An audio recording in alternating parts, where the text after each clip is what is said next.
Já foi dito por um irmão que o Senhor nos dê dias de céus abertos, de olhos abertos, de corações abertos, de sua palavra aberta, porque esse é o nosso interesse, vê-lo, ouvi-lo e de uma maneira renovada nos consagrarmos a Ele, rendermos nossos corações, estarmos dispostos a que sua luz perscrute o nosso interior, porque realmente não estamos reunidos academicamente, estamos reunidos como igreja do Senhor, povo do Senhor, para ouvir o nosso Senhor. Que seja assim conosco nesses dias, pela graça dEle.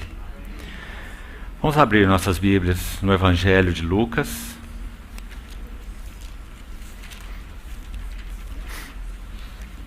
Lucas, capítulo 2. E vamos ver alguns versos introdutórios nesse Evangelho. Lucas, capítulo 2, verso 14.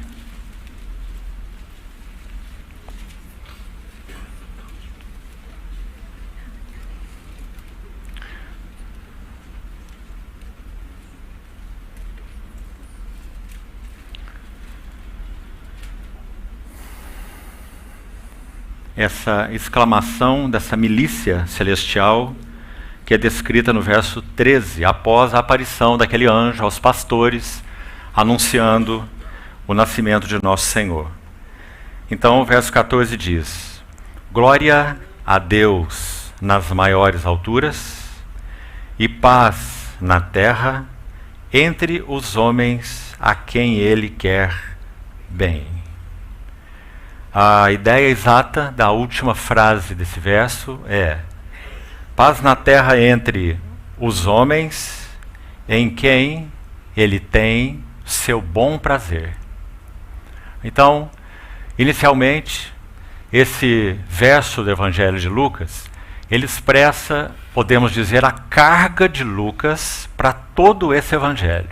Ou seja, em outras palavras, segundo o Evangelho de Lucas, o Verbo se fez carne, o Filho de Deus se manifestou com 3 objetivos, que estão aí nesse verso lido. E que então Lucas vai expô-lo de maneiras tão variadas e lindas nesse seu Evangelho de 24 capítulos.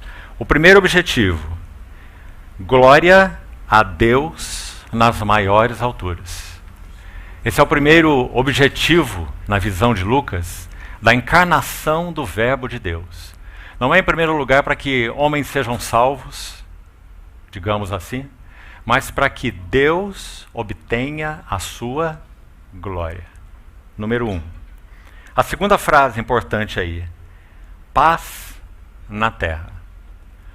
As Escrituras são tão amplas em nos ensinar que o nosso Senhor Jesus não apenas trouxe a paz, mas Ele é a nossa paz. Ele fez a paz, porque Ele é a nossa paz. Então, segundo objetivo, segundo especialmente o Evangelho de Lucas: paz na terra.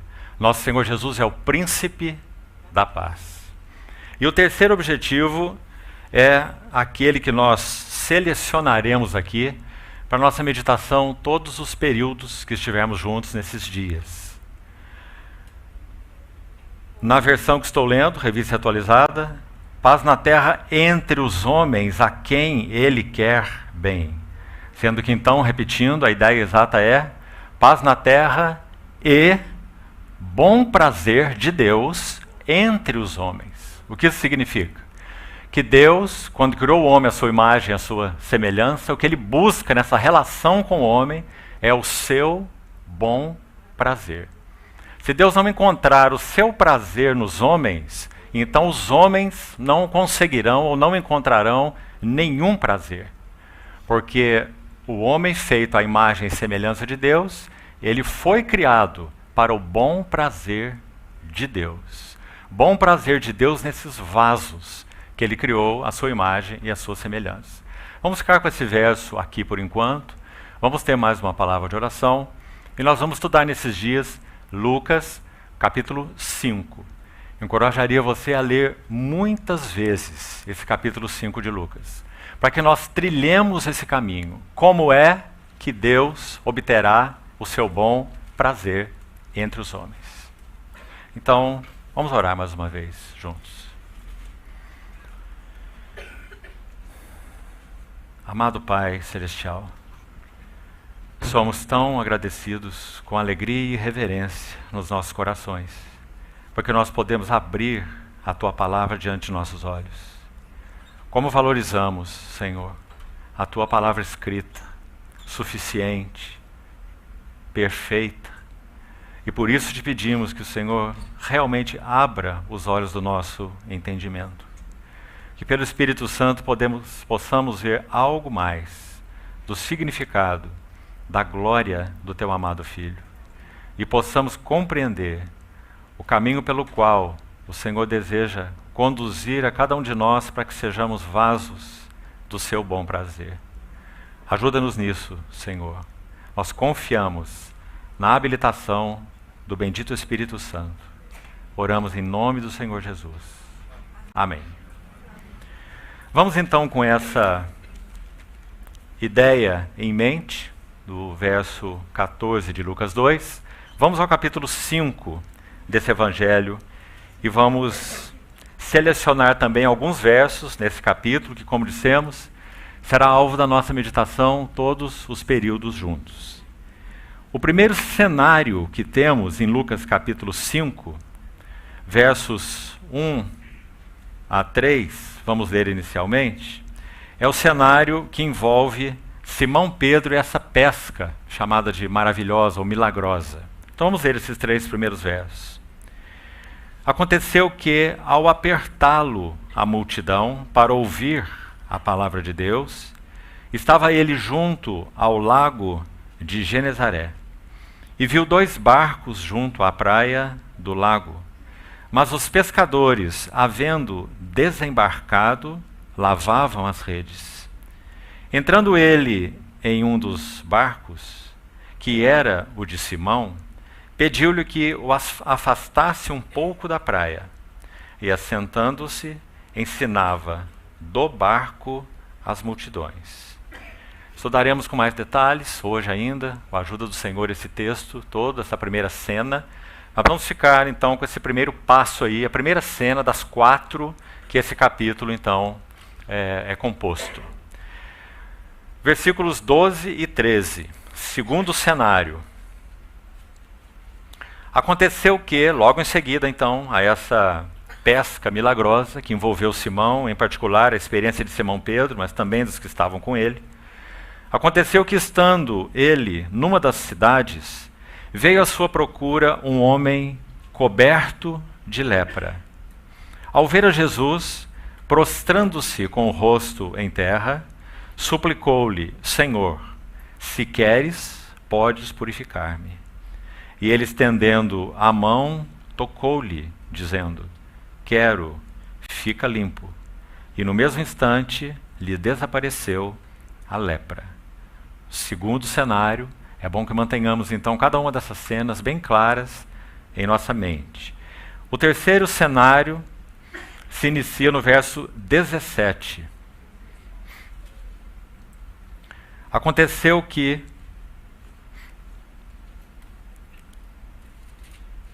num daqueles dias, estava ele ensinando, e achavam-se ali assentados fariseus, mestres da lei, vindos de todas as aldeias da Galiléia, da Judéia, de Jerusalém, e o poder do Senhor estava com ele para curar.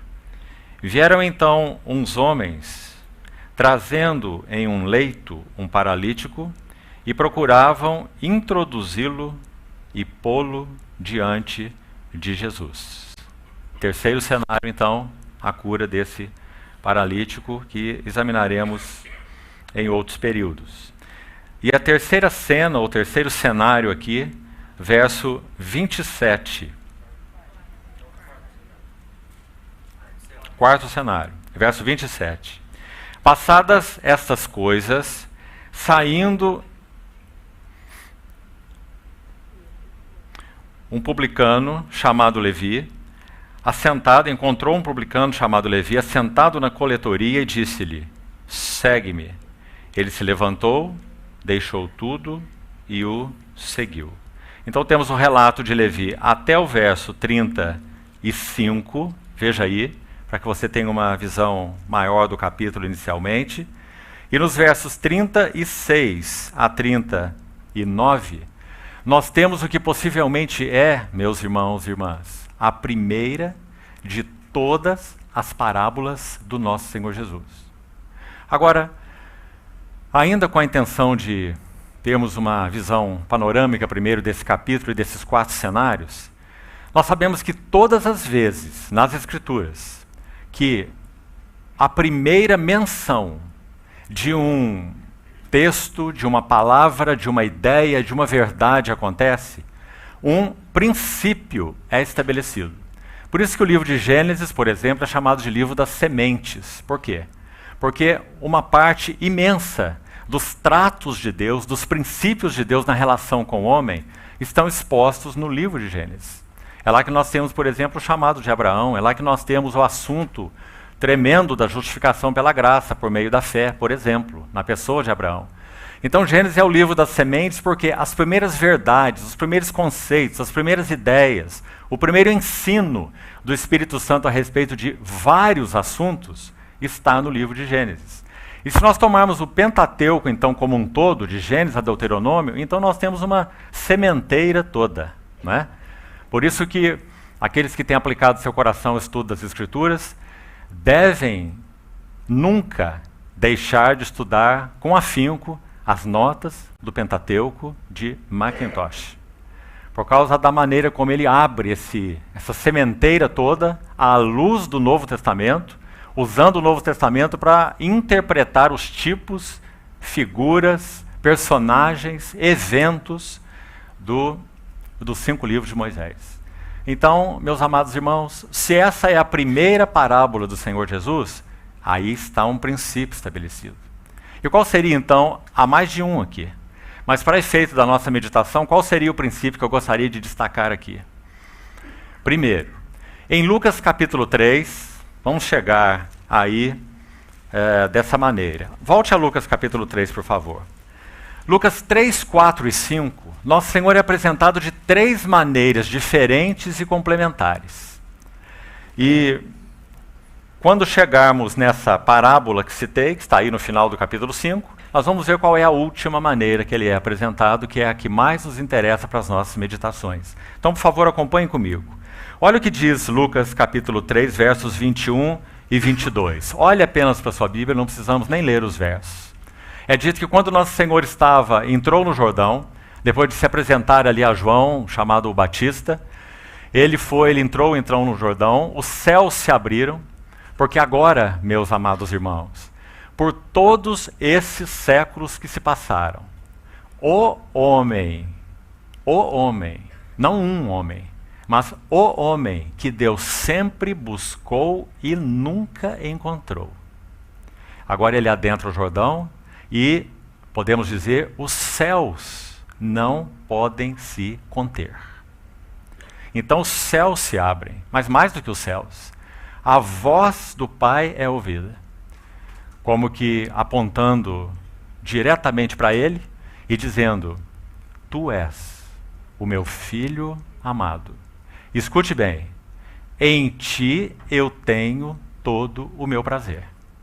Agora de novo, se você estudar as Escrituras com cuidado, e por isso lemos Lucas 2,14, então não se perca aí, você viu que lá a frase que nós destacamos, a última daquele verso, diz o quê?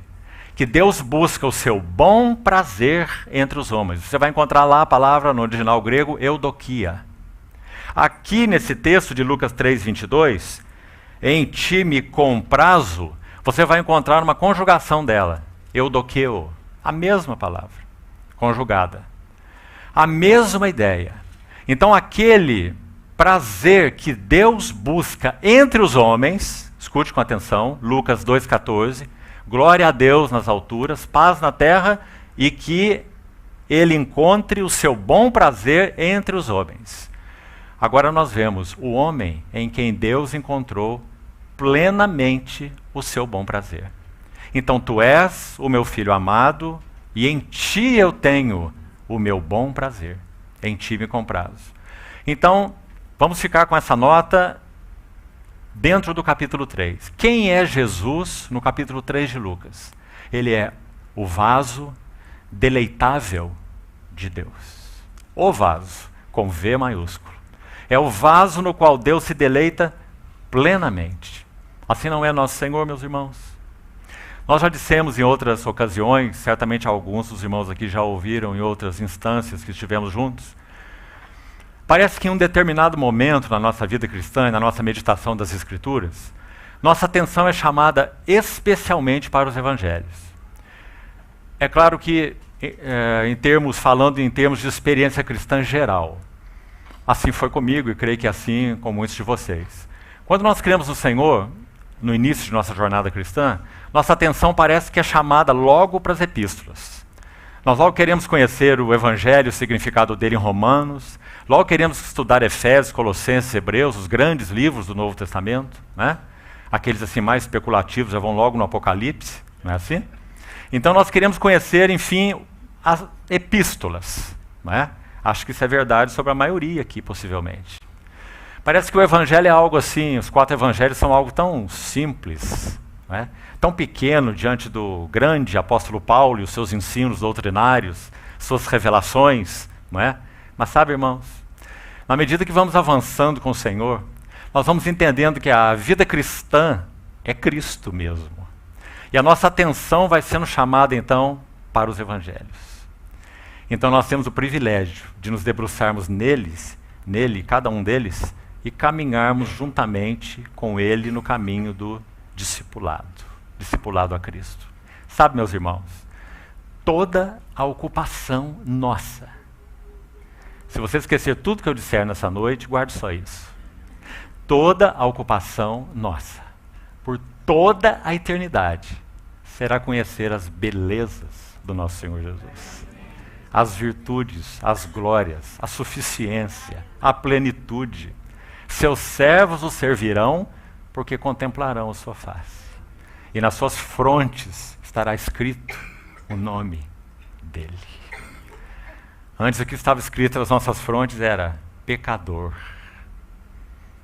Mas naquele dia, nas nossas frontes, estará escrito o nome dele.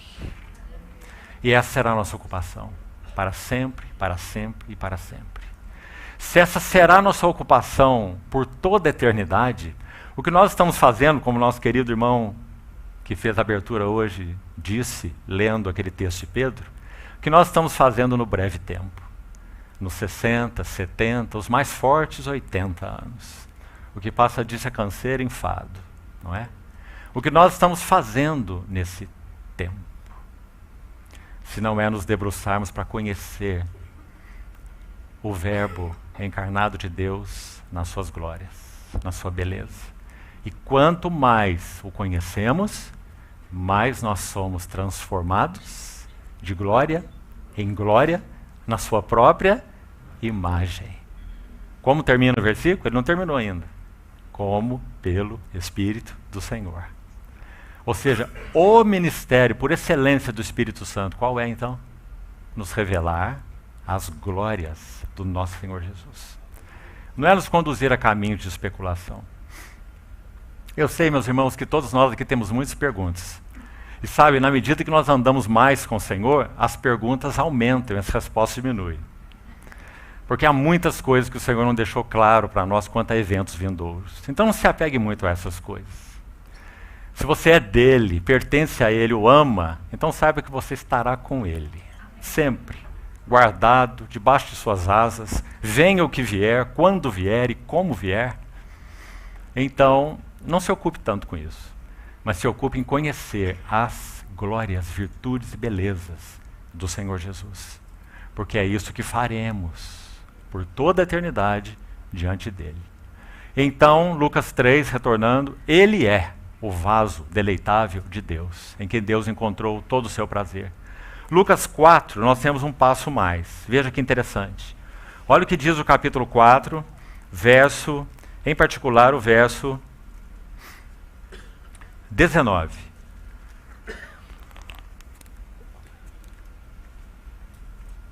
Depois de batizado, Nosso Senhor Jesus vai ao deserto para ser tentado pelo diabo, levado pelo Espírito Santo. Depois, no poder do mesmo Espírito, Lucas enfatiza muito isso. Lucas, uma das grandes verdades a respeito de Jesus, que Lucas enfatiza, é que ele é um homem cheio do Espírito Santo. Outra grande verdade que só Lucas enfatiza é que ele é um homem de oração.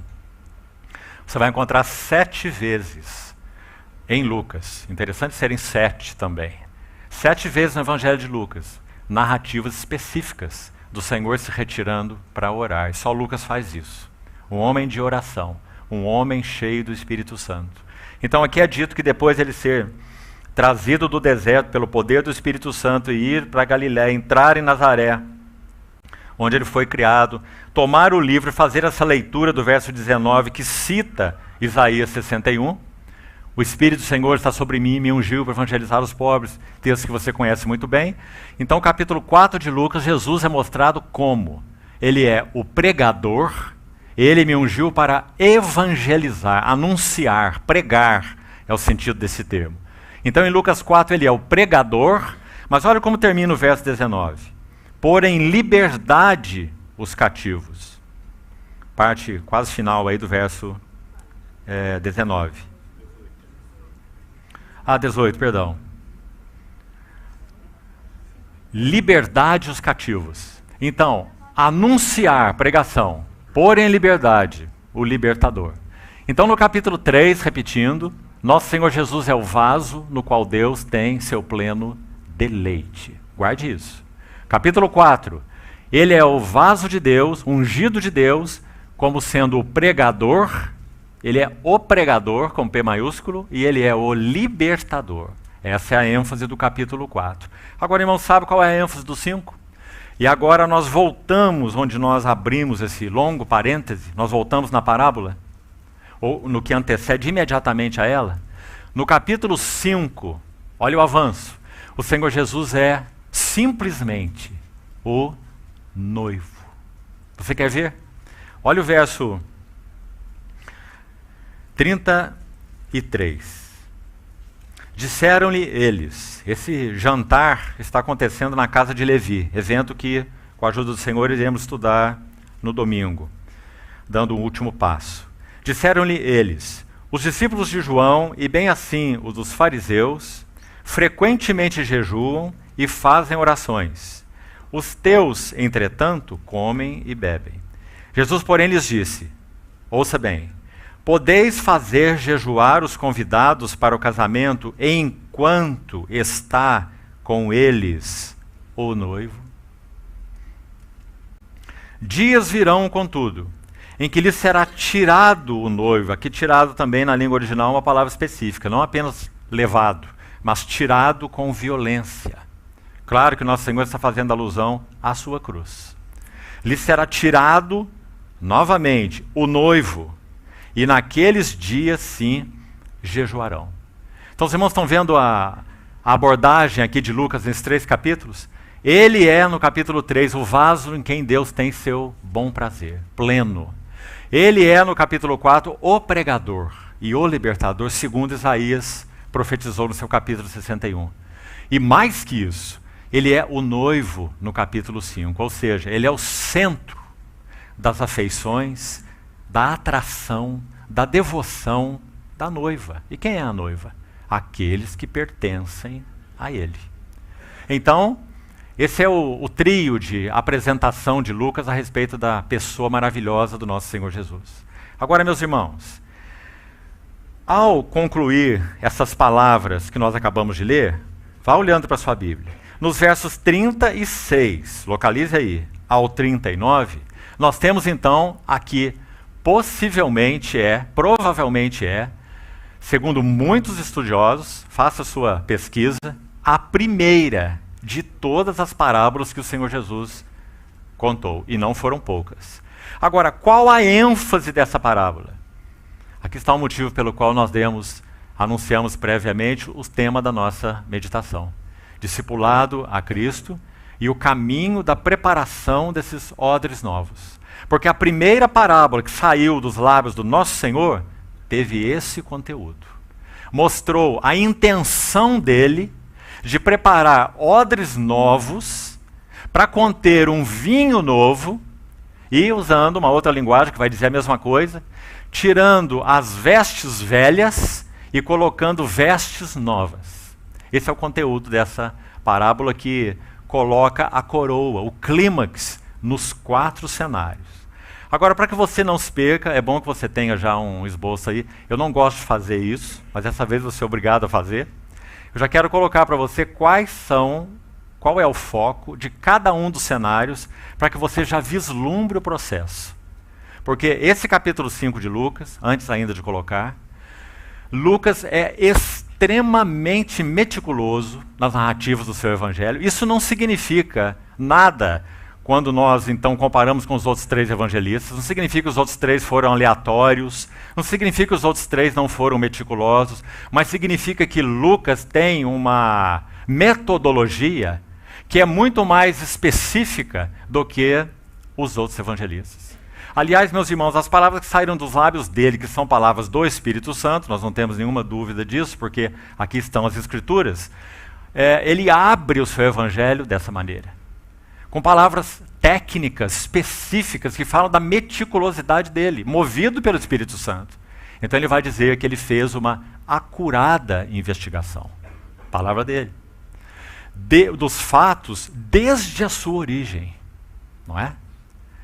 O Senhor usa vasos humanos, qualificando-os, mas o trabalho do Espírito Santo nos vasos preparando-os não elimina o que o vaso é, nunca. Por isso Pedro vai dizer na sua epístola que homens santos falaram da parte de Deus. Quem falou? Homens.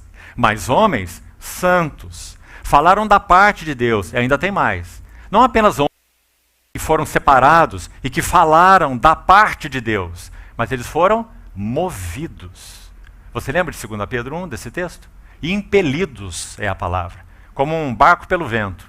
Foram movidos. Por quem? Pelo Espírito Santo. Não é? Então aí está o vaso Lucas. Quem é o vaso Lucas? Um médico, grego, gentio, extremamente minucioso, metódico, sistemático, cauteloso, cientista, investigador. Esse foi o vaso que o Senhor decidiu usar. Esse é Lucas, diferente dos outros 3 evangelistas, que tem outras características, que também o Senhor moldou e que também o Senhor usou. Não é? Então não vamos dicotomizar essas duas coisas, porque isso é um grande erro. A palavra de Deus é a palavra do Espírito Santo através de vasos humanos. E bendito seja o Senhor por isso, porque Ele continua fazendo isso conosco. Santificando, purificando, santificando, transformando-nos, para que então nós possamos ser vasos dessa qualidade. Que possamos também, na nossa medida, sermos movidos pelo Espírito Santo, para falarmos a bendita palavra de Deus, que passa por nós não como água em um cano, não é? E o cano é apenas um instrumento. Cuidado com sua visão a respeito disso, porque não é assim. O Espírito Santo molda vasos. Por isso, meus irmãos, que o trabalho de Deus requer tempo. Tempo. Que inclui nossas respostas ao que o Senhor está fazendo em nós, respostas ao seu falar, mas exige tempo. Então, bendito seja o Senhor por isso. Então aqui temos esse vaso, Lucas. Agora, quais são então os temas desse capítulo 5, desses 4 cenários? Não parece, quando você olha a primeira vez, que seriam eventos aleatórios, simplesmente narrativos? O Senhor aqui atuou dessa maneira, com essa pesca espetacular, e levou Pedro a essa convicção. Então ele caminha mais um pouco e encontra um leproso, toca nele e purifica. Então caminha mais um pouco e desce aquele paralítico no meio da sala, e ele cura o paralítico. E caminha mais um pouco e vê o Levi na coletoria e chama o Levi. Eventos aleatórios, não parece? Mas, meus irmãos, ouça com atenção. Esse capítulo 5, ele nos mostra o processo pelo qual o Espírito Santo quer trabalhar em cada um dos vasos, para que sejam para ele seu bom prazer. Porque o que ele busca é o seu bom prazer entre os homens. Ele já o encontrou no homem, que é o Senhor Jesus. Mas Paulo vai nos ensinar, quando ele escreve sua epístola a Timóteo, que o nosso Senhor busca vasos santificados e úteis ao seu possuidor, preparados para toda boa obra. o que ele chama de vasos de honra. Você se lembra? Que privilégio nosso, meus irmãos. Que tipo de vasilha éramos nós, hein? O que continha em nosso interior? Louvado seja o Senhor, porque um dia Ele colocou a mão nesses vasos. Na verdade, nesse barro disforme, não é? E se pensarmos em vaso, vaso para desonra, vaso inútil. Mas Ele pôs suas mãos. E Ele então tem trabalhado processualmente para que nós possamos ser vasos de seu bom prazer. Agora então, olha o tema dos 4 cenários. Eu vou te falar, mas você, por favor, não deixe de vir nas próximas reuniões, viu? Porque senão você não vai compreender de perto o que significa isso.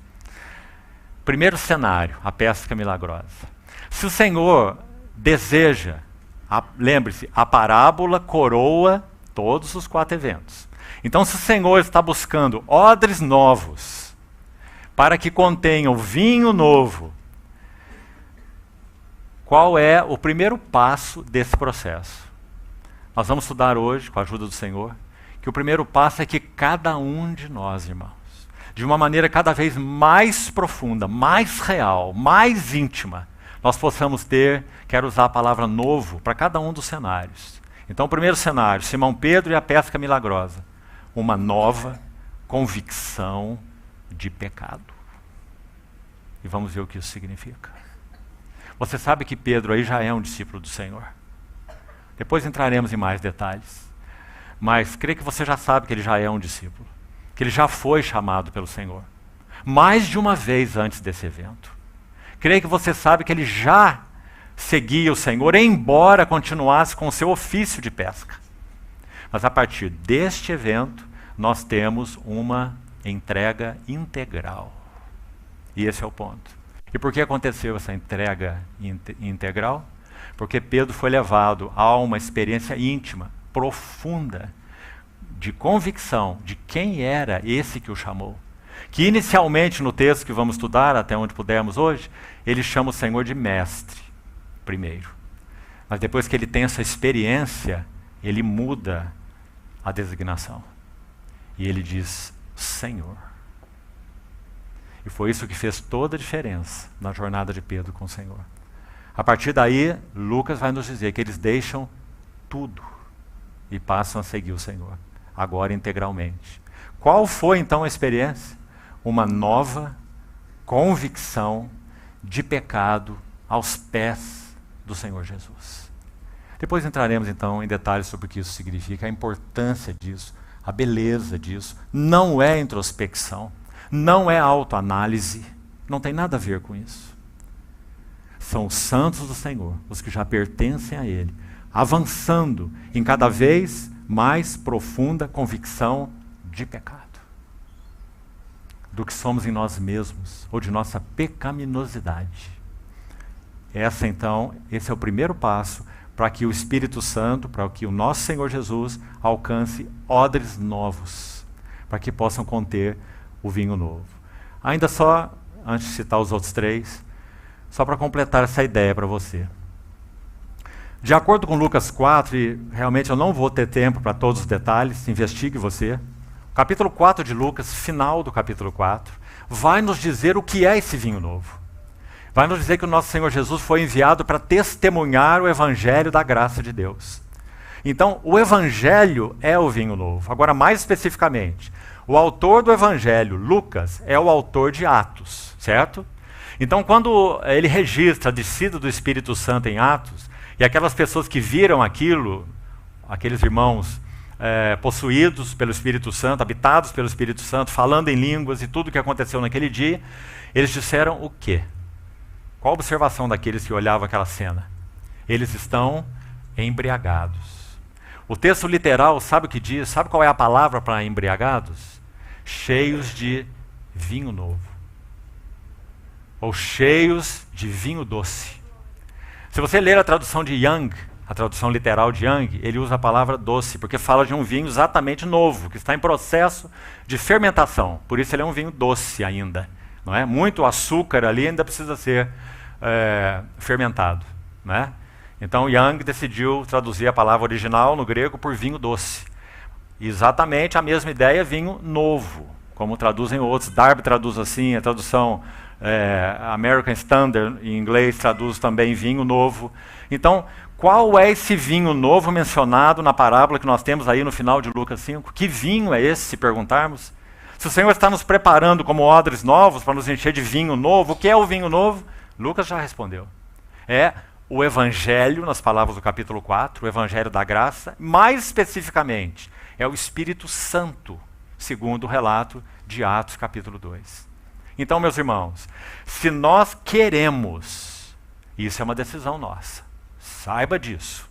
Se queremos ter vidas cheias do Espírito Santo, então que o Senhor nos ajude com esse capítulo de Lucas 5, para que fique claro pela bondade e graça dele qual é o caminho, para que nós sejamos odres novos para serem cheios com vinho novo.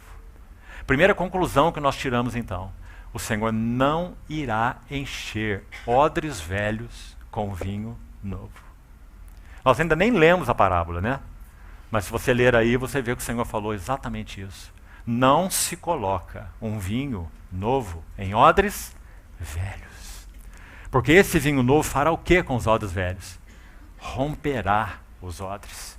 E os dois se perderão. Se perderá o odre, porque se rompeu, e se perderá o vinho. Então, vinho novo, o Senhor vai dizer na parábola, tem que ser colocado em odres novos. Agora, há uma outra linda expressão aí. Vamos deixar esse resto aí lá para a conclusão, porque é a parábola que conclui, não é? Tudo isso. Ele vai dizer assim: ambos se conservam. Que coisa maravilhosa, meus irmãos. Pensar que é esse odre novo, na medida em que o Senhor encontra lugar para trabalhar em nós, que conserva o vinho novo. É por isso que Paulo vai ensinar assim: não entristeçais o Espírito de Deus. É por isso que ele também vai ensinar aos Tessalonicenses agora: não apagueis o Espírito. Só odres novos podem conter o vinho novo, e ambos se conservam. Pensar que nós podemos conservar a presença do Espírito Santo em nós é algo maravilhoso. E pensar que o Espírito Santo pode encontrar em nós um lugar onde ele possa plenamente se satisfazer é outro pensamento maravilhoso. E os dois se completam. Porque o Senhor colocou a mão em nós para nos fazer os vasos novos. Mas então vamos voltar à designação do processo, dos 4 passos. Irmãos, são 4 cenários, são 4 eventos, minuciosamente separados por Lucas, movido pelo Espírito Santo, para nos ensinar o caminho. Primeiro cenário, uma nova convicção de pecado. E não é apenas uma nova, certo? Porque o nosso crescimento no Senhor, podemos dizer assim, é um crescimento helicoidal. Você concorda? Nós estamos passando, digamos assim, pelas mesmas verdades, mas de modo ascendente. Paulo usa essa expressão em Filipenses, quando ele diz: prossigo para o alvo, Filipenses 3,14, lembra-se? Eu prossigo para o alvo e para o prêmio da soberana vocação de Deus em Cristo Jesus. Examine lá a palavra soberana para você ver. A ideia dela é ascensional vocação. A ideia dela é expressa com outras palavras em Hebreus 3, quando diz que nós fomos santos irmãos que participais de uma vocação celestial. Uma vocação ascensional, uma vocação para cima, uma vocação para Ele. Transformados de glória em glória. Está vendo o ascensional aí? Glória em glória, na sua própria imagem, pelo Espírito do Senhor. Isso precisa ficar tão claro para nós, meus irmãos, para nós não nos perdermos no sentido, no significado, no processo da vida cristã. Então, de novo, primeiro passo, que é progressivo, que deve ser experimentado em níveis ascendentes, cada vez maiores, uma nova convicção de pecado aos pés do Senhor. Primeiro cenário. Segundo cenário, o Senhor purifica o leproso. Meus irmãos, se experimentamos novas convicções de pecado aos pés do Senhor, qual é a próxima necessidade? Uma nova e profunda purificação. Claro. Imagine se não houvesse isso. Imagina se experimentássemos uma nova convicção de pecado sem a capacidade purificadora do nosso Senhor Jesus. O que nós faríamos? Loucura. Loucura. Não é? Então, meus irmãos, graças a Deus. Salmo 36, 9. Em ti está o manancial da vida. E na tua luz nós vemos a luz. Então, iremos examinar, se o Senhor permitir amanhã, qual o significado desse tocar o leproso. E aí também há tanta coisa linda, meus irmãos. Assim, ele nos encontrou. Uma nova e profunda purificação. Consequência de uma nova convicção de pecado. Agora, sabe o que acontece no verso 16 desse capítulo? Olhe, por favor.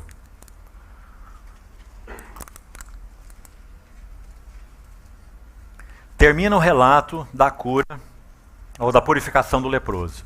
E o verso 16, nós temos o seguinte: ele, porém, se retirava para lugares solitários e orava. Essa é uma das 7 menções que eu disse para os irmãos, que Lucas destaca a respeito do Senhor Jesus como um homem de oração. Você já viu que em vários salmos, você está lendo o salmo, e na maioria das traduções, quando conclui um versículo, você encontra, às vezes, normalmente entre parênteses, a palavra selar. Você já viu isso nos salmos? Sabe o que significa? Pausa. Porque os salmos são poemas. Então, é um saltério, é para ser cantado. Então, quando chegava naquele ponto, fazia-se um selar, pausa. Porque a música é sempre mais linda depois da pausa. Os músicos aqui que nos digam. O que seria uma música sem pausa? Seria uma estridência. Nós não iríamos nem suportar. Né? Então, o verso 16 desse capítulo é um selar, pausa. Ele se retirava para lugares solitários e orava. Então, depois de uma nova convicção de pecado, vamos manter isso em mente, a história com Pedro. Depois de uma nova e profunda purificação, esse homem estava, só Lucas registra assim. Olha o médico aí, minucioso, detalhista. Esse homem não era apenas um leproso. Os outros dizem isso, os outros evangelistas. Lucas não. Lucas diz que ele estava coberto, pleros, cheio de lepra. E quando examinarmos, nós vamos ver significados disso segundo o livro de Levítico. Cabeça aos pés, um homem cheio de lepra, coberto de lepra. Veja aí na sua versão. Depois de uma nova convicção de pecado, depois de uma nova e profunda purificação, nós temos um selar, pausa. Porque, digamos, o aspecto negativo está sendo tratado aqui. Vamos pôr negativo entre aspas, certo? Pecado, purificação, pausa. Agora nós temos mais 2 cenários. E os 2 cenários estão agora do lado de cá. Vamos chamar de o lado positivo. Qual é o próximo cenário? A cura do paralítico em Cafarnaum. O cerne do relato aqui, a ideia aqui é uma nova capacitação. Então, após uma nova convicção de pecado, uma nova e profunda purificação, terminou? O Senhor nos dando luz para vermos quem somos, o Senhor nos purificando por sua graça, pela eficácia do sangue de Cristo. Se confessarmos nossos pecados, Ele é fiel e justo para nos perdoar, nos purificar de toda injustiça. Está tudo certo? Terminou? Não. Só metade do caminho. Próximo passo. Uma nova capacitação. Capacitação. Recebereis poder ao descer sobre vós o Espírito Santo e sereis as minhas testemunhas. Capacitação. Nós chegaríamos no meio do caminho se nós parássemos na purificação. Porque o que o Senhor busca é odre novo, testemunho, representatividade a respeito de quem Ele é. Então, terceiro cenário, nova capacitação. E também esse cenário tem muito a nos dizer. Cheio de verdades e cheio de princípios maravilhosos. Nossa história. E finalmente, irmãos, a vocação de Levi, ou de Mateus, último cenário. De novo, deliberadamente vamos usar a palavra novo, porque tudo nesse capítulo aponta para essa novidade, como nós estamos vendo. Depois de uma nova capacitação, será que não terminou?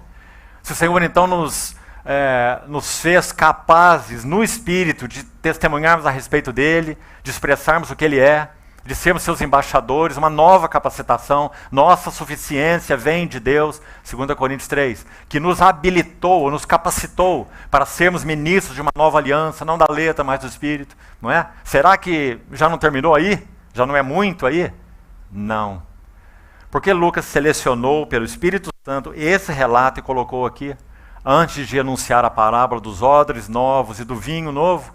Porque depois de uma nova capacitação, nossos corações precisam. E se nos rendermos ao Senhor, se respondermos ao Senhor, é isso que ocorrerá. Nossos corações precisam ser levados a um novo interesse e a uma nova ocupação. Esse é o assunto ligado a Levi. Entraremos em detalhes, se o Senhor permitir, quando chegarmos lá. Um homem rico, funcionário do Império Romano, que possivelmente cobrava os impostos dos barcos de pesca de Cafarnaum. Ele pagava uma taxa anual ao Império Romano, era assim que funcionava, uma taxa anual fixa, e tudo que ele recolhesse de impostos era dele. Assim eram os publicanos. Então, certamente Levi era um homem muito rico.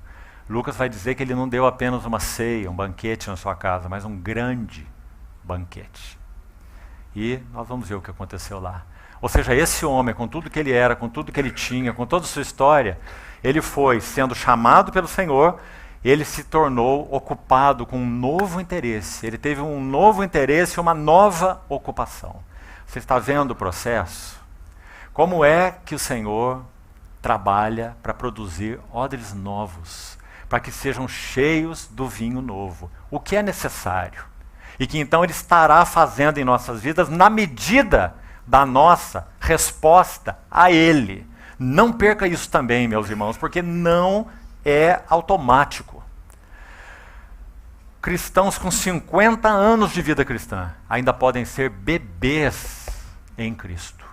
Bebês no discernimento, bebês na sabedoria, bebês na compreensão, bebês na revelação, porque não avançaram com o Senhor, embora sejam do Senhor. Uma coisa é completamente diferente da outra, porque o processo não é automático, é a soberania de Deus que trabalha junto com a responsabilidade do homem. Não podemos nunca colocar os pesos diferentes nessa balança, senão vamos cair num extremismo horroroso. Vamos ter que tirar metade de todas as epístolas e jogar fora, porque elas apelam para a resposta do homem. Fazei morrer a vossa natureza terrena. Vocês não morreram com Cristo? Não foi isso que Deus fez? Não é isso que Ele operou pela cruz? Então façam morrer a vossa natureza terrena. Prostituição, impureza, lascívia, desejo maligno, não é?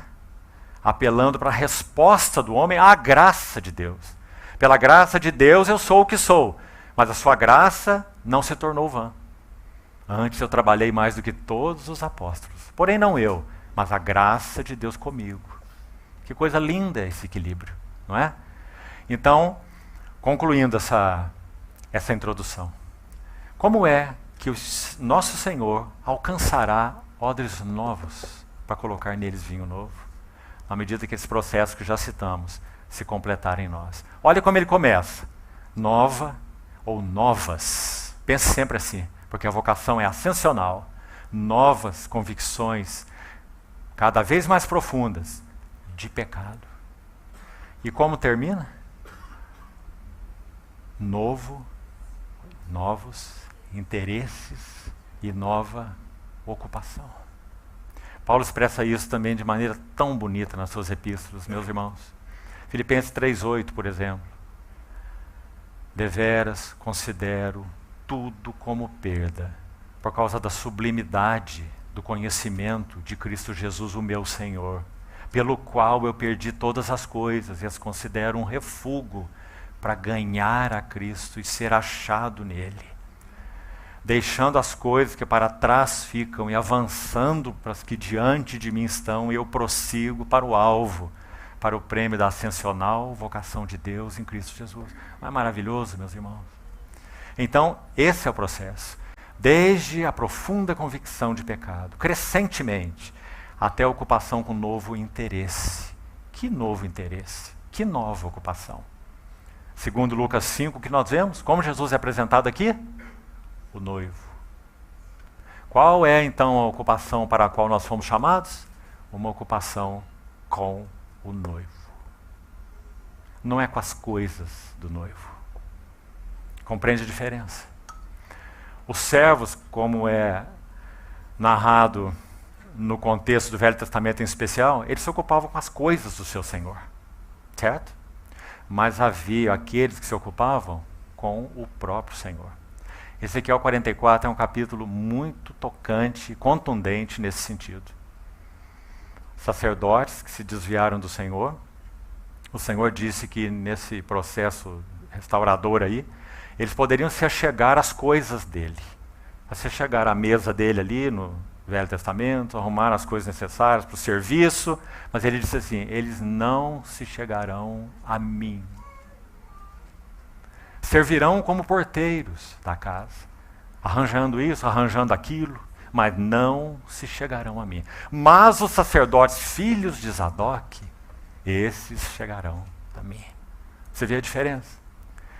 Nós deveríamos perguntar ao nosso Senhor, Senhor, do que eu sou servo? Eu sou servo da casa ou sou servo do Senhor? Só aqueles que realmente servem ao Senhor podem servir adequadamente à casa do Senhor.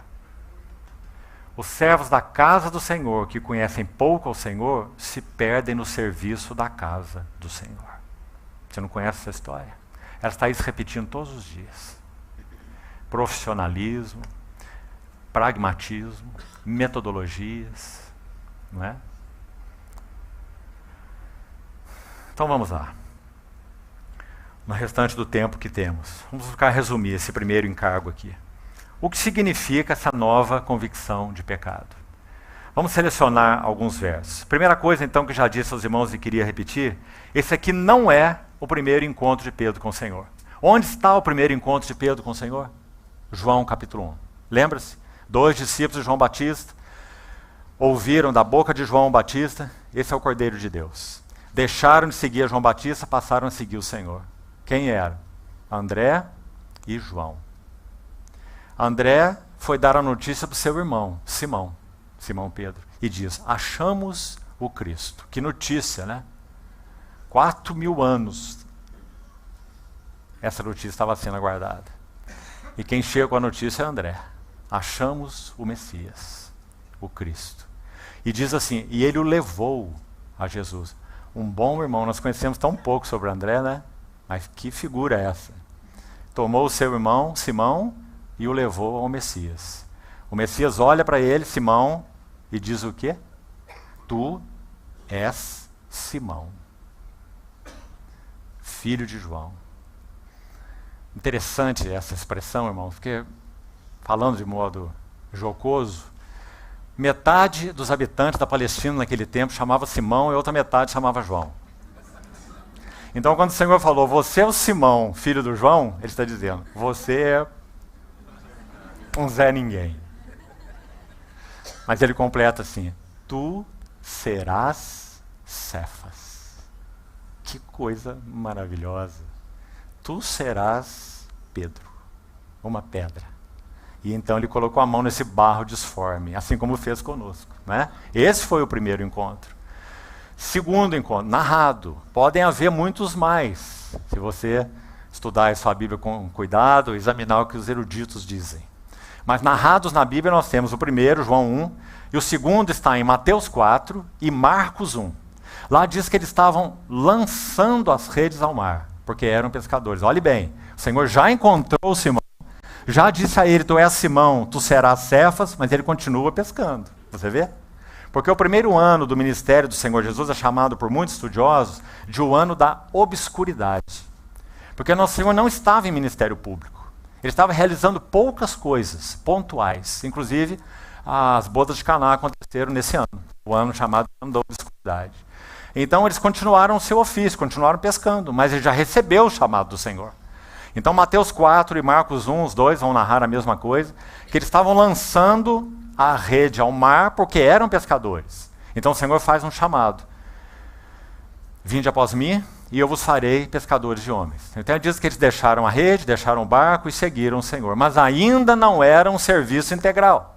Porque agora é interessante, se você examinar, estudar com cuidado, você vai ver que aqui em Lucas 5, olha aí o texto, os 3 primeiros versos, o verso 2 especificamente, olha o que diz no final.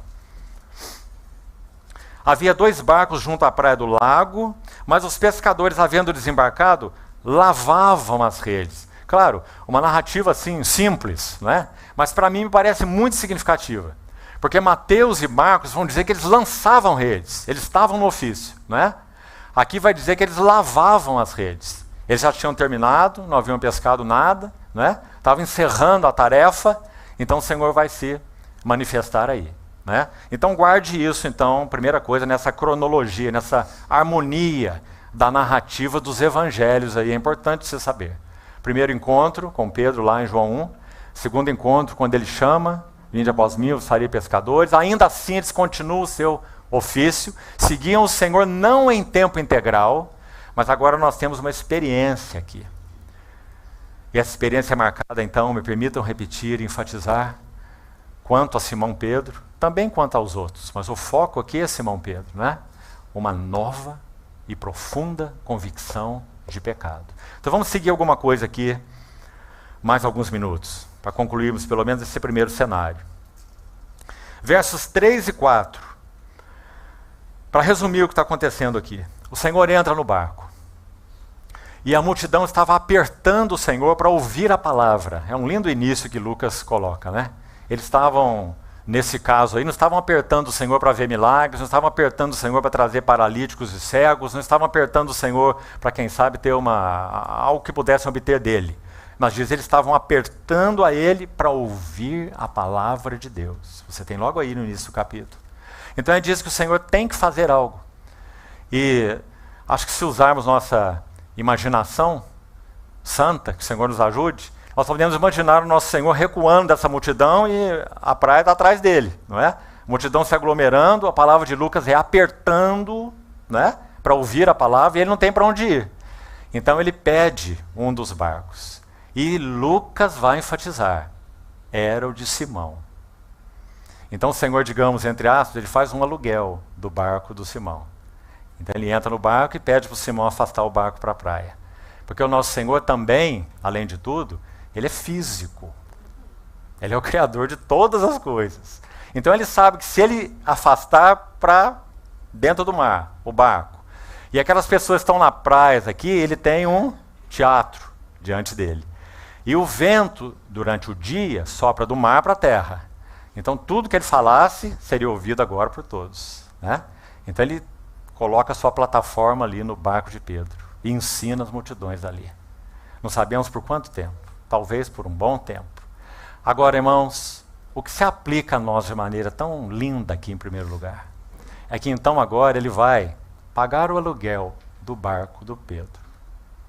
E ele diz assim, faze-te ao largo. Você viu essa expressão aí?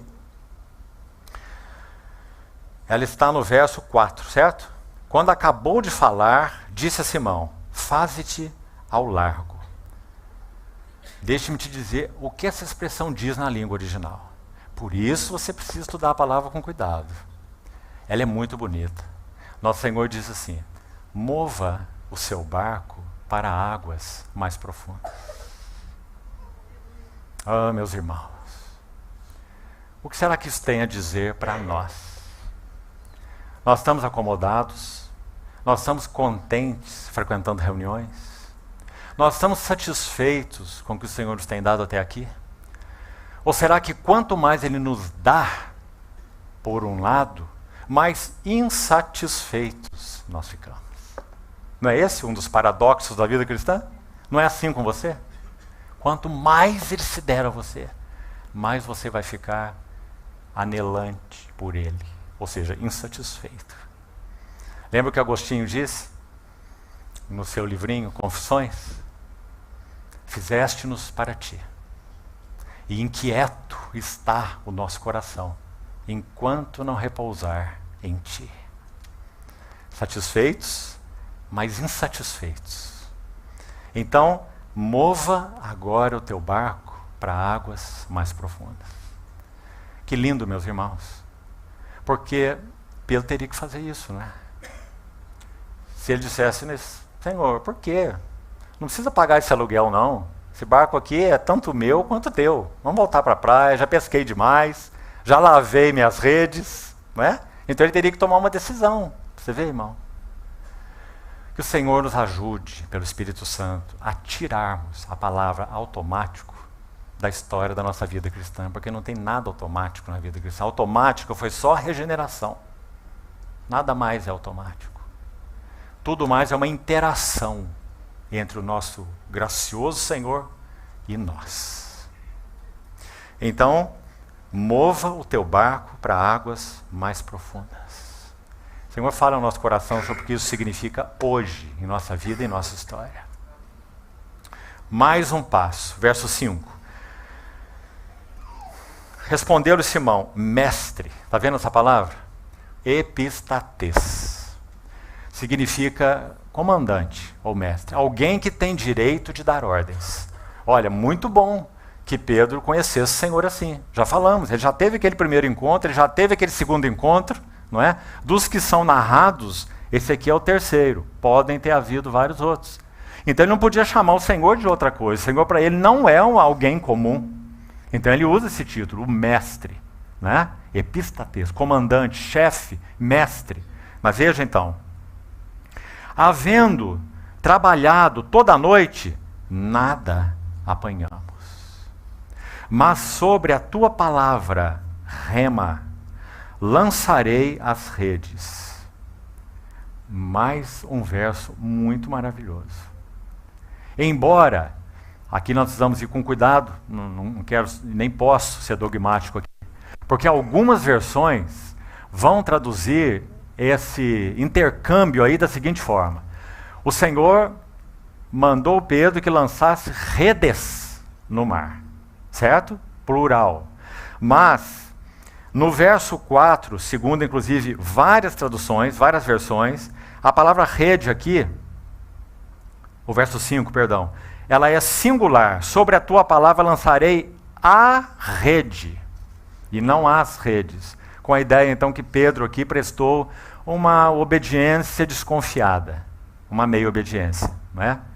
Mas a palavra no original grego é a mesma, para um ponto e para outro. Então nós não podemos ser dogmáticos aqui, mas nós não podemos também entrar em contenda com grandes eruditos que entenderam que essas duas palavras são diferentes nos dois contextos. Então fique com isso apenas como uma observação para você, certo? Porque o importante aqui não é exatamente isso. O importante é que realmente, aí o relato é claro, Pedro não estava disposto a fazer isso com confiança. Por quê? Porque para ele, irmãos, a leitura é muito simples. Esse mestre, esse comandante, esse que tem direito de dar ordens, ele é o que é, porque ele é alguém autorizado por Deus, né? É até onde Pedro compreende. Ele não é uma pessoa comum na visão de Pedro, mas ele não é um pescador. Ele é um rabino, um rabi. O maior deles, assim entendemos, na visão de Pedro, né? Mas ele não é pescador. E Pedro é pescador. Há um poema de um poeta brasileiro muito interessante que procura pôr em cântico essa experiência aqui. E ele fala assim, mais ou menos: filho de pescador eu nasci e assim me criei. Conheço o mar há tanto tempo que eu já nem me lembro mais. Trabalhei noite inteira e nada foi tudo o que peguei. E agora vens me ensinar aquilo que na vida eu mais sei. Compreende? Como era a mentalidade de Pedro? Ele era o pescador profissional, nosso Senhor não é pescador. Então agora tu vens me ensinar aquilo que na vida eu mais sei. Mas sabe como ele continua? É uma bonita poesia. Ele diz: o que fizeste das minhas certezas, do que eu pensava ser. Agora vejo que eu não passo de um pequeno barco à deriva. Retira-te de mim, porque sou pecador. Mas deixa vir no vento teu perfume, tua voz, teu ser que é santo. Muito precioso. Porque ao mesmo tempo que ele diz retira-te, nós sabemos que ele está dizendo deixe seu endereço comigo. Porque para onde o Senhor for, eu tenho que ir. Ele está tão atraído, ele está tão conquistado, por um lado, mas por outro lado, ele se vê tão indigno, tão dividido. Não é? Retira-te de mim, porque eu sou, irmãos. Ele não diz eu pequei, não, se referindo a um ato, não. Ele diz eu sou um pecador.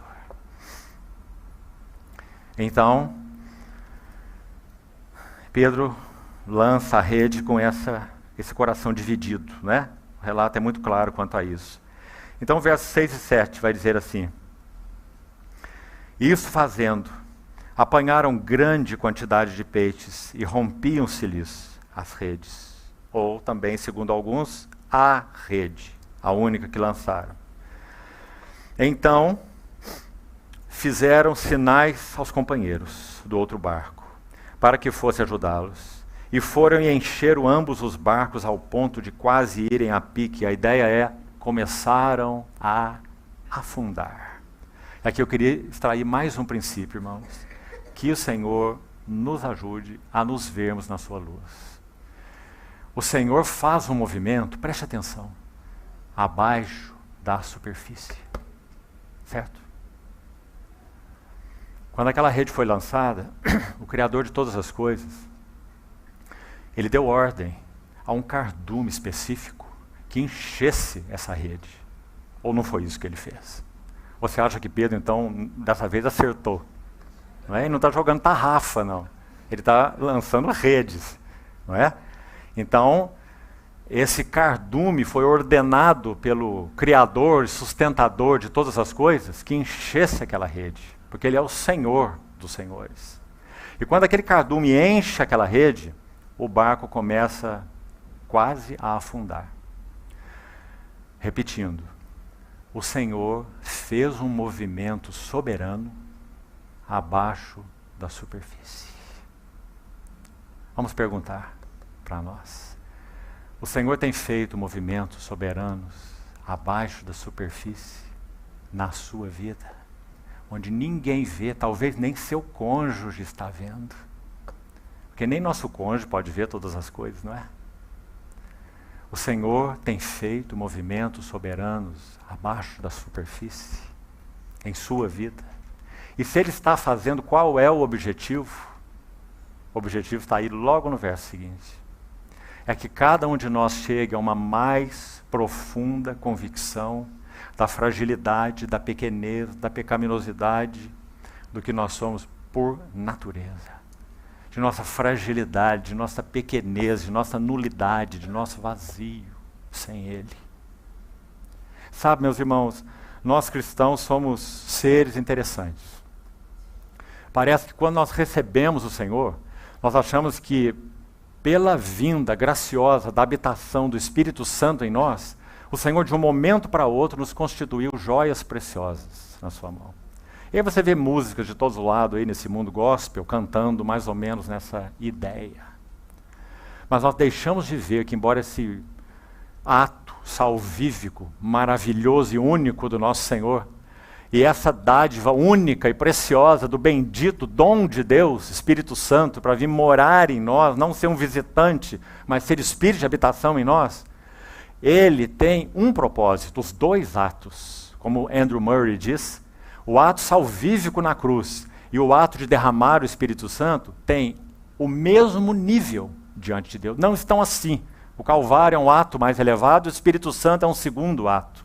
Mas eles têm o mesmo valor diante de Deus. Porque sem o dom do Espírito Santo, a obra da cruz, quanto a nós, seria incompleta. Certo? Pense sobre isso. Mas quando o Senhor fez esses dois atos maravilhosos, a cruz e o Pentecostes, a salvação e a habitação do Espírito, a regeneração e essa habitação do Espírito Santo, Ele fez com qual propósito? Preparar, adequar vasos, odres novos, para que sejam cheios com vinho novo. E o Senhor possa ter representatividade através de nossas vidas.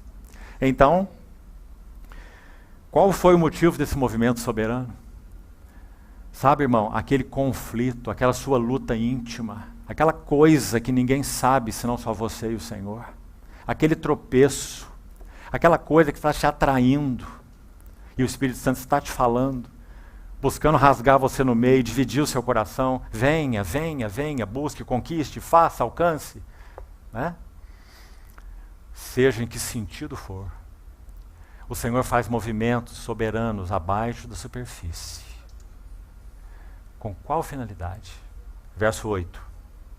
Vendo isto, Simão Pedro prostrou-se aos pés de Jesus. Esse é o propósito de qualquer movimento soberano do Senhor abaixo da superfície. Meus irmãos, mais um detalhe. De novo, só em Lucas você vai ver esse destaque a respeito dos pés de Jesus. Marcos é o evangelho do servo, não é isso? Então você vai ver um destaque nas mãos de Jesus. Mas Lucas é o evangelho do homem segundo o coração de Deus, o sacerdote e mediador. A ênfase de Lucas são os pés do nosso Senhor Jesus. Por exemplo, quando os evangelistas registram a cura do endemoniado de Gadara, o Gerazeno ou Gadareno, eles registram que então o Senhor fez tudo o que fez. Você conhece a história, ele andava nos sepulcros, era amarrado com correntes, lembra-se da história? E quando o Senhor o curou, os outros evangelistas vão dizer que ele estava então lúcido, são, diante de Jesus. Mas Lucas não. Lucas vai dizer que ele estava prostrado aos pés de Jesus. Porque Lucas enfatiza esses pés de Jesus. Aqui você já tem duas vezes. Você tem Pedro aos pés de Jesus, olha aí no verso 8, e você tem o leproso do verso 12, com o rosto em terra, prostrado aos pés de Jesus. Está vendo? Porque é uma ênfase de Lucas nos pés de Jesus. Então vamos voltar ao verso 8 e vamos concluindo. Prostrou-se aos pés de Jesus e disse: Senhor. Então eu queria que você notasse, irmão. Ali no verso 5 é mestre. Aqui no verso 8 é Senhor. Não é apenas alguém que tem direito de dar ordens, mas é alguém que é Senhor. Então ele diz: Senhor, retira-te de mim, porque eu sou um pecador. Ou seja, o movimento soberano abaixo da superfície, usando coisas naturais, e como o Senhor é hábil em fazer a mesma coisa em nossas vidas. Que coisas naturais são essas? Rede, pesca, peixe, não é? Coisas naturais, coisas do ofício de Pedro. Sabe outra coisa que o surpreendeu muito, já que falamos em ofício? É exatamente isso. É que esse que ele conhecia como mestre, agora viu como Senhor, entrou no ofício dele. Como disse a poesia, entrou nas suas certezas. Entrou no que ele mais sabia fazer. Sabe o que aconteceu com T. Austin Sparks? Um dia ele se trancou no seu escritório dizendo para sua esposa: não me traga notícia de nada, não me chame, não me perturbe, não me leve comida, nada. Eu vou trancar no meu escritório porque eu preciso de uma resposta do Senhor. Sabe para o quê? Ele já estava ministrando a palavra há alguns bons anos. Ele diz no seu relato, com humildade, que ele sabia fazer uma preleção sobre qualquer livro da Bíblia, dos 66, dizendo qual era o encargo central daquele livro, qual eram as ideias principais e o que o Espírito Santo queria dizer, através de cada um dos 66 livros. E sabe qual a conclusão que ele chegou naquele dia? Numa frase: o meu ministério é infrutífero. Infrutífero. Parece que a ideia é: eu estou instruindo cabeças. Martin Lloyd Jones passou por algo semelhante. Sua filha, tão querida dele, escrevia cartas para ele depois que ela se mudou de Londres, enquanto ele concluía seu ministério na capela de Westminster, em Londres. E ele correspondia com essa filha.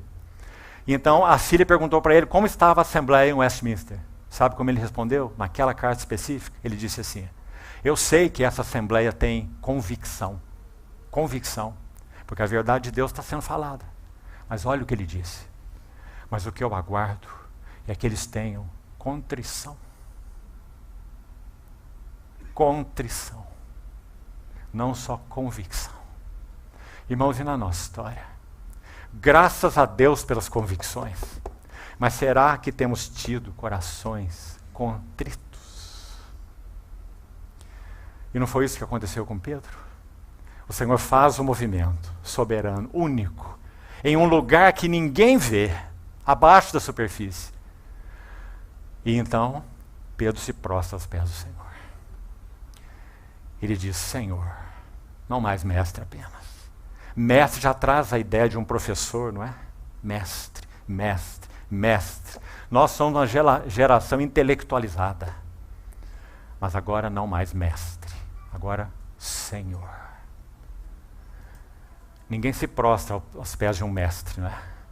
Mas se prostra aos pés de um Senhor. Mas então a próxima frase é tão paradoxal. Porque ele vai dizer: retira-te de mim. Agora eu queria ler para você algo, nosso tempo já está se esgotando. Um pequeno texto, gostaria que você prestasse muita atenção, por favor.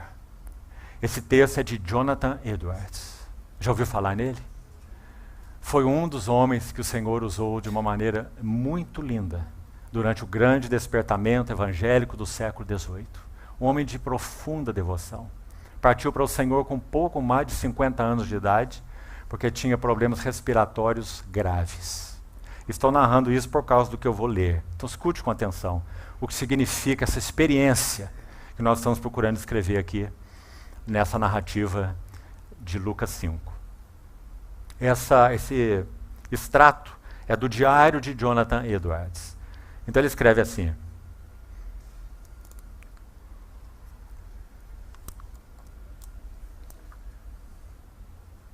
certa ocasião, quando saí para uma caminhada na floresta por razões de saúde, em 1737, tendo desmontado de meu cavalo num lugar isolado, como tem sido meu costume de andar para meditar e orar, tive uma visão da glória do Filho de Deus como mediador entre Deus e o homem. Essa é a ênfase de Lucas, inclusive.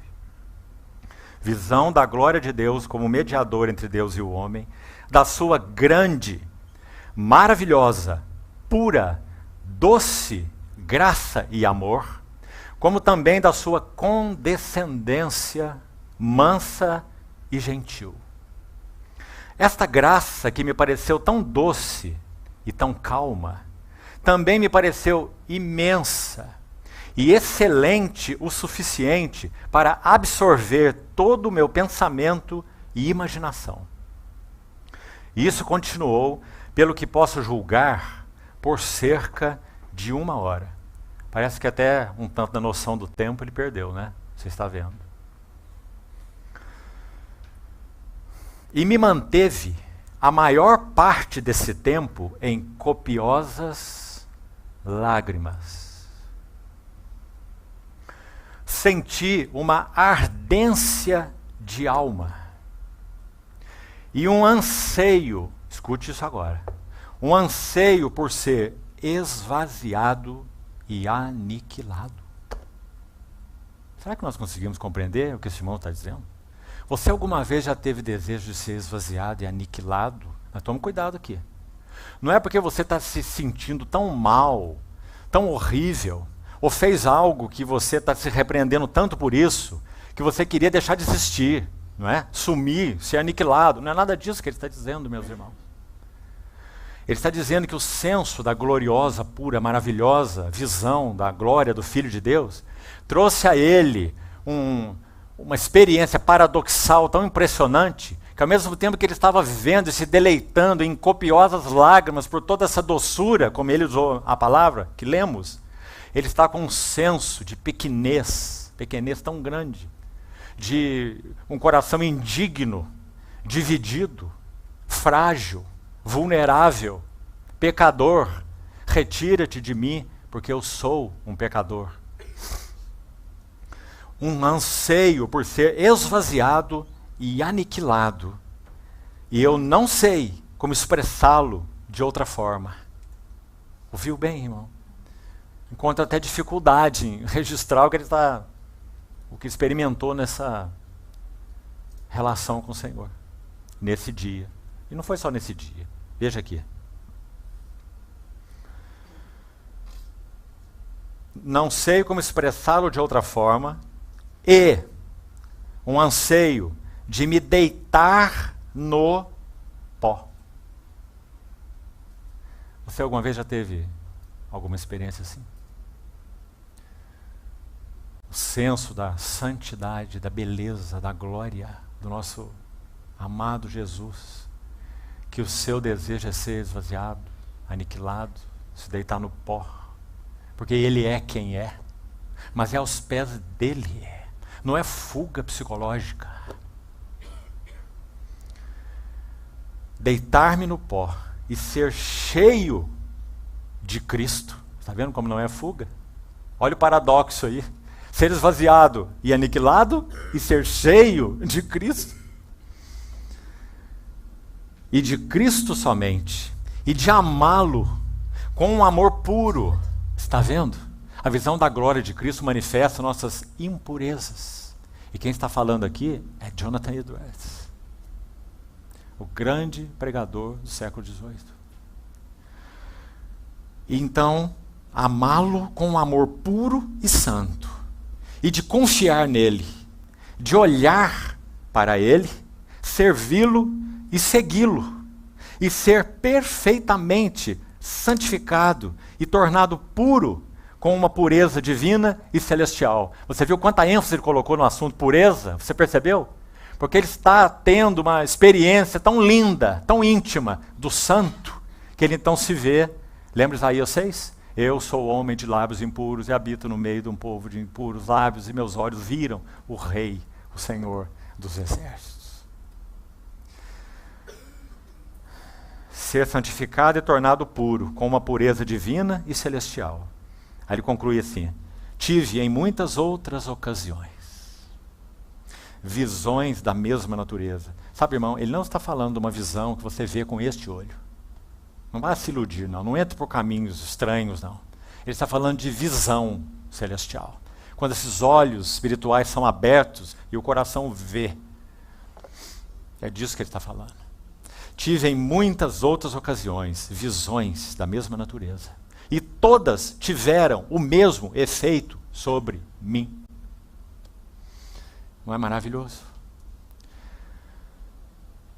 Então, quando Pedro diz retira-te, ele está se vendo indigno, dividido, não idôneo, diante desse que não é apenas o mestre, mas que é o Senhor.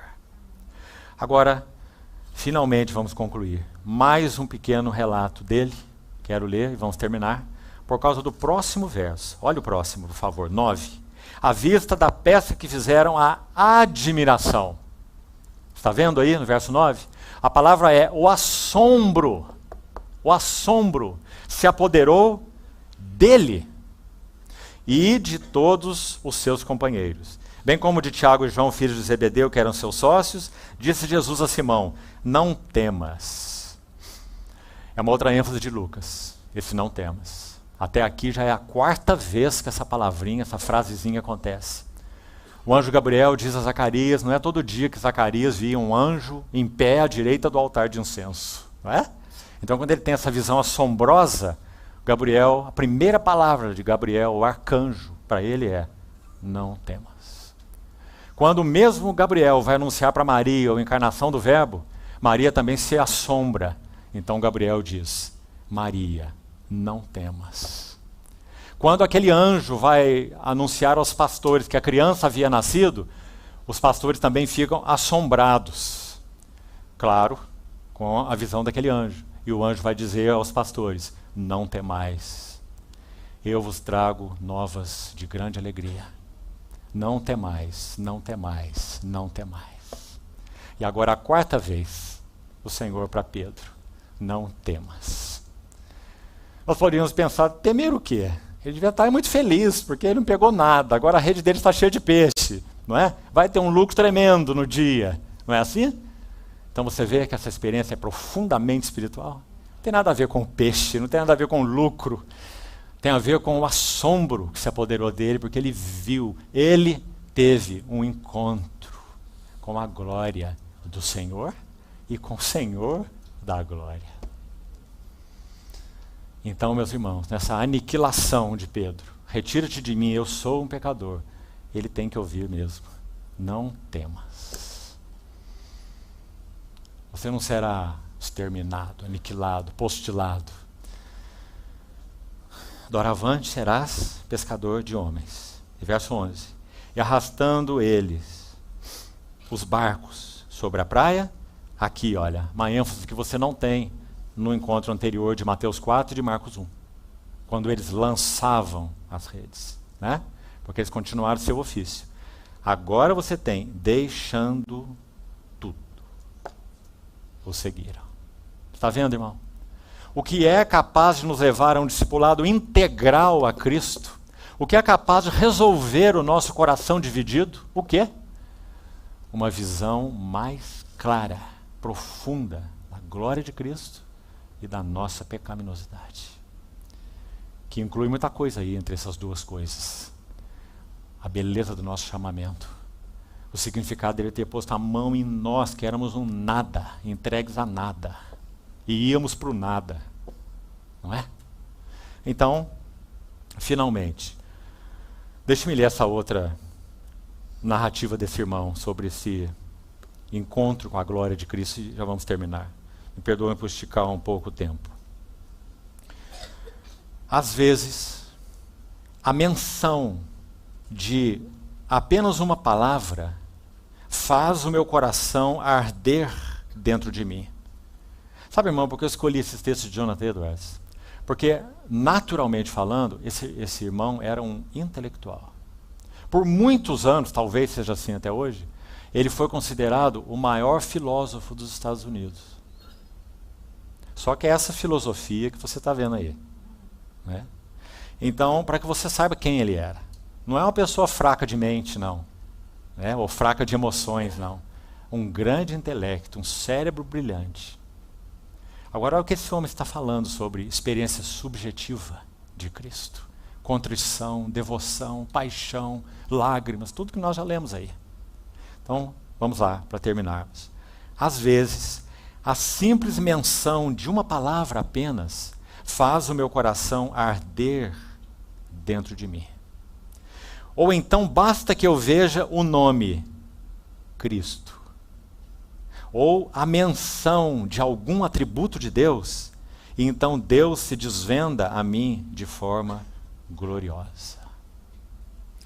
Agora ouça, as alegrias mais profundas e os maiores deleites que experimentei não foram oriundos de uma expectativa de meu próprio bem-estar.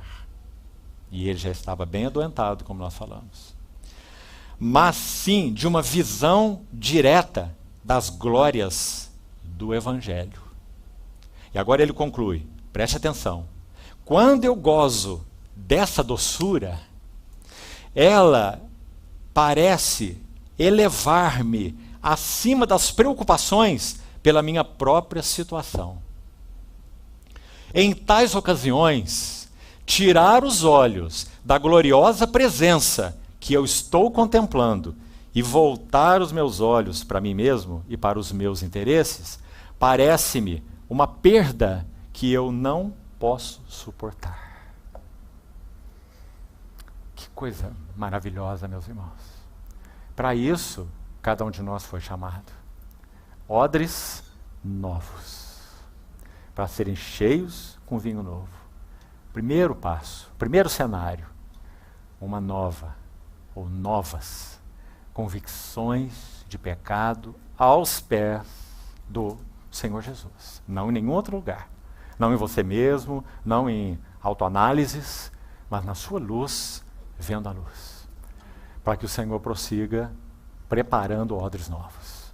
Então, Senhor permitir, amanhã veremos o segundo e o terceiro passo, para reservarmos mais tempo para o passo final, para o clímax, nova ocupação e novo interesse. Que o Senhor alcance isso, meus irmãos, nos nossos corações. É o que Ele busca, para o seu testemunho, para que Ele tenha representantes na terra. E nós estamos vivendo dias em que nosso tempo é tão curto para que isso seja uma realidade mais plena entre nós, não é? Nossa geração está descendo rapidamente ladeira abaixo para a autodestruição, nossa sociedade. Qual é o peso que temos tido em nossos corações pelo testemunho de nosso Senhor, até que Ele venha? Que o Senhor nos ajude, continue falando ao nosso coração. Vamos orar. Obrigado, Senhor, porque realmente o Senhor colocou mãos santas e puras em barros disformes. Nós te agradecemos, te louvamos, te adoramos e te pedimos que o Senhor não permita que essa obra fique pela metade. Atrai-nos, conquista-nos, amarra-nos a Ti, para que sejamos completamente devotados. Senhor, abre os nossos olhos para a visão espiritual, para que realmente vejamos a beleza, pureza, glória do Senhor e também nos prostremos aos Teus pés. Senhor, alcança mais de nós, te pedimos. E assim entregamos a Ti as palavras compartilhadas nessa noite, que o Senhor as use segundo Teus intentos. No nome precioso do Senhor Jesus. Amém.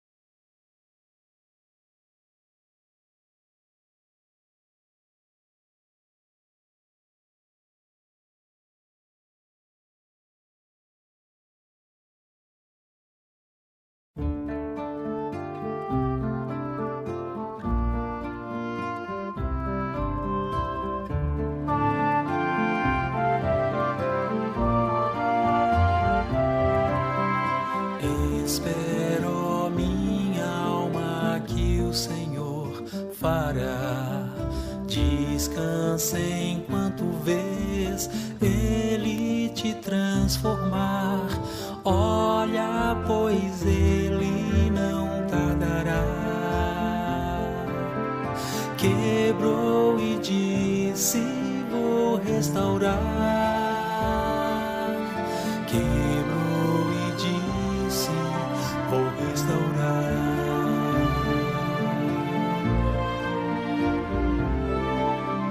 Meus pensamentos, meu ver e entender, minhas forças, meu alto confiar, orgulho e toda a independência do meu ser não mais vão me impedir. Teu Espírito em mim fluirá. Teu Espírito em mim fluirá. Teu Espírito em mim fluirá. Sem forma ficarei e serei